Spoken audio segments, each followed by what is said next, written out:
NRI द्वारा NRE, NRO, FCNR ये तीनों अकाउंट कैसे ऑपरेट होते हैं और उसकी क्या एडवांटेजेज है वो सब जानिए।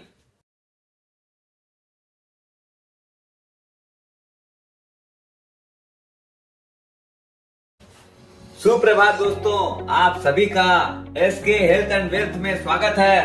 दोस्तों, अभी तक अपने इंडिया की बात कर रहे थे।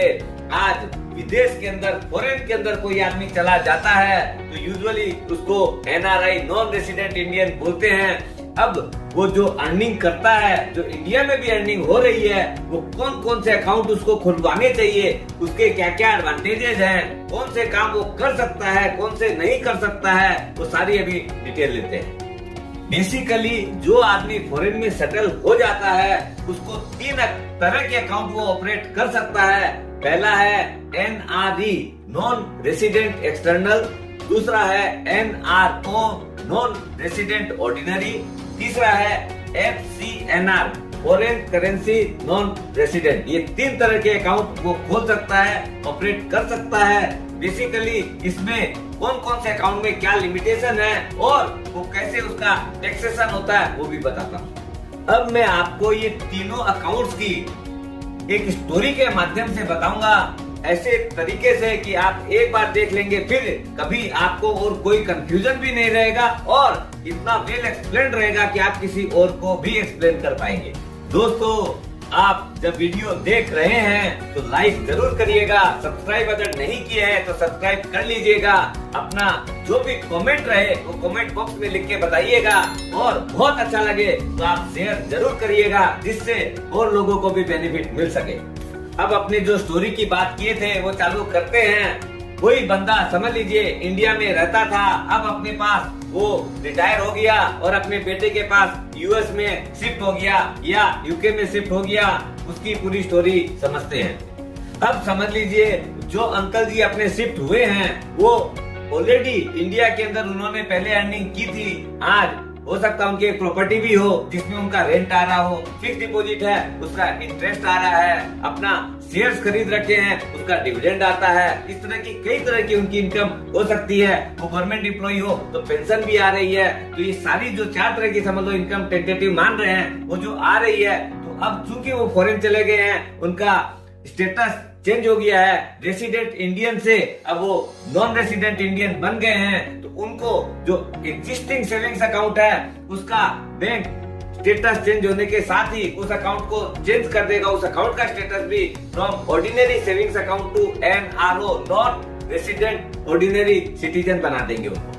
ये जो एनआरओ अकाउंट है, इसके अंदर जो इंडिया में जो इनकम जमा हो रही है उसके ऊपर अंकल जी को भी टैक्स देना रहेगा इंडिया के अंदर। और इसके अंदर आप रिपेटेबल भी कर सकते हैं, लेकिन उसकी एक लिमिट आरबीआई सेट कर रखी है, वो है $10 लाख पर ईयर। इतना रुपया जो है आप कभी भी इंडियन करेंसी को कन्वर्ट कर सकते हैं। ये एडवांटेज मिल सकता है उनको। लेकिन इसके अंदर जो डिपॉजिट वगैरह जो भी है उसके अंदर आपका टीडीएस जो है वो 30% रेट से कटेगा।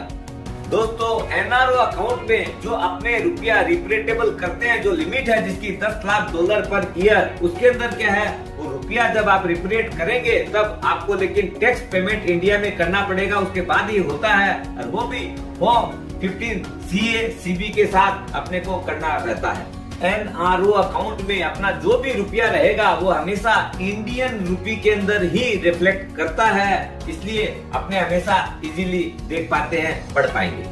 अब जो दूसरा अकाउंट है वो है एनआरई अकाउंट। इसके अंदर क्या होता है दोस्तों, अपने जो भी रुपया आउटसाइड इंडिया जो अर्न करते हैं वो ही रुपया खाली इसके अंदर जमा होता है। और जब जमा होता है तो वो चूंकि अपने अर्न डॉलर में करे, चाहे पाउंड में करे, चाहे जो भी कंट्री की अपनी करेंसी है, वो उस दिन जो भी भाव रहता है उसमें कन्वर्ट होके इंडियन रुपी के अंदर जमा होता है। इस बात का ध्यान रखना चाहिए अपने को, वो इंडियन रुपी में ही दिखता है। एनआरई जो अकाउंट है वो सेविंग्स भी हो सकता है, एफसीएनआर भी हो सकता है और उसमें अपने एफडी भी कर सकते हैं। और सबसे बढ़िया बात क्या है, उसके अंदर जितना भी रुपया रहता है और जो भी उसके अंदर अर्निंग आती है वो सारी टैक्स फ्री है उनके हाथ में।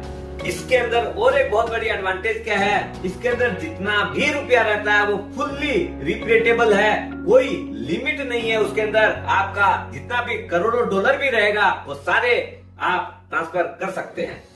एनआरई अकाउंट जो है आप कोई भी एनआरआई के जॉइंट में भी खोल सकते हैं, चाहे आप जो इंडियन रेसिडेंट है उसके जॉइंट में भी खोल सकते हैं और इजीली ऑपरेट कर सकते हैं। अब इसमें एक मजे की बात है दोस्तों, आप एनआरई अकाउंट से आप एनआरओ अकाउंट में रुपया आराम से ट्रांसफर कर सकते हो, लेकिन एनआरओ अकाउंट का जो रुपया है वो एनआरई अकाउंट में ट्रांसफर नहीं होता है। अब ये तो हो गई वो अर्निंग कर रहे हैं और अपने अकाउंट में रुपया जमा करने लग गए। अब समझ लीजिए अब वो वहाँ जाके अपना कोई छोटा मोटा काम भी स्टार्ट कर दिए, सोचे कि मैं तो यहाँ पर रिटायर होके आया हूँ, लेकिन मेरे जो नॉलेज के बेस के ऊपर उन्होंने कुछ सर्विसेज देनी चालू कर दी। तो अब जो सर्विसेज वो देंगे उनकी जो अर्निंग आएगी वो वहाँ की लोकल करेंसी में आ रही है, समझ लीजिए डॉलर टर्म में आ रही है। तो अब वहाँ की जो बैंक है उनको बोलेंगे कि आपके ये जो दोनों अकाउंट हैं आप एनआरई अकाउंट में जमा जो कर सकते हैं, लेकिन उसमें चूंकि करेंसी का जो है कन्वर्सन का रुपया लग जाता है या उस दिन की रेट मिलती है, तो उसके बजाय आप चाहो तो FCNR अकाउंट खोल सकते हो और उसके अंदर क्या है कोई कन्वर्सन का चक्कर नहीं है। आप समझ लीजिए वहाँ पर जो भी हजारों डॉलर कमा रहे हैं वो उसके अंदर आप डायरेक्टली जमा कर सकते हैं और इजीली उसके अंदर अर्निंग कर सकते हैं। FCNR अकाउंट का और एक एडवांटेज क्या है, उसमें कोई TDS भी नहीं करता है और वहाँ की जो लोकल है उसके हिसाब से अपने लोकल करेंसी के हिसाब से जो भी है वो कार्य कर सकते हैं। इस तरीके से अपने कभी भी ये तीनों अकाउंट ऑपरेट कर सकते हैं खूब इजीली बिना किसी हैसल के। उम्मीद करता हूँ आपको कभी भी कोई दिक्कत नहीं आएगी। अगर आपको फिर भी कोई चीज समझनी हो तो कमेंट बॉक्स में आप लिख सकते हैं, उसका आपका समुचित रिप्लाई दिया जाएगा। दोस्तों स्वस्थ रहो, मस्त रहो। आप चाहे आपका बेटा गया हो, बेटी गई हो, आप स्वयं भी अगर बाहर जाते हैं तो किस ढंग से अपने को अपनी इनकम का कैसे ट्रैकिंग करनी है, कैसे बैंक अकाउंट मेंटेन करने हैं, सारी आपको सुविधा दी जा सकती है।